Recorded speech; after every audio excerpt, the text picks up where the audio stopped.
भद्रक सहर में एवं जोरदार भाव चली जबरदखल उच्छेद प्रक्रिया। सहर मुख्य रास्तार उभय पार्श्व में जबरदखल कर दुकान बजार कर शहश दोकानी को उच्छेद कर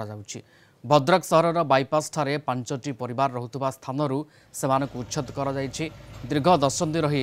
दशंधि धरी निज पिला धरी एमाने रहुथिले ठारे हठात से घर को प्रशासन पक्षरु भांगी दि जापर से बासच्युत हो पड़ते। वर्षा दिन में निजर छोट छोट पिला कुआड़े नहीं जिबे से नहीं चिंतार छिंडा पाल टाणी बहु कष्ट खरा और वर्षार अति दयनीय भाव रही प्रशासन पक्षरु समस्या देखि आवश्यक सहायता जोगाई देवाकू स्थानीय लोके प्रशासन निकट में निवेदन करुछंती। घर भांगीदेले सर घर भांगीदेले आम एत वर्ष रही आम कथा किए गोटे बुझिले आम जिनस पत्र भी उठे पाइलुनी किसी शुणिले आम चाउल पत्र किसी नष्ट हो गला से रोसे कर 2 दिन है खाई पाइलुनी तथा रिक्वेस्ट कलु कई गोटे आम कथा शुणिले सी कहले कि ये किसी शुणा हेनी तुम उठेवा कथा उठाओ ना तो भांगी दो पूरा 5 परिवार 5टा परिवार से जो भाव बर्तमान रोच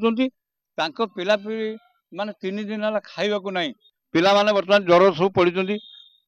चिरा पाल पाल भी ना से चिरा जोरी से माने 3 दिन है राति कटाऊँ। तेणु मोर कहया कथा भद्रक प्रशासन ठीक भाव में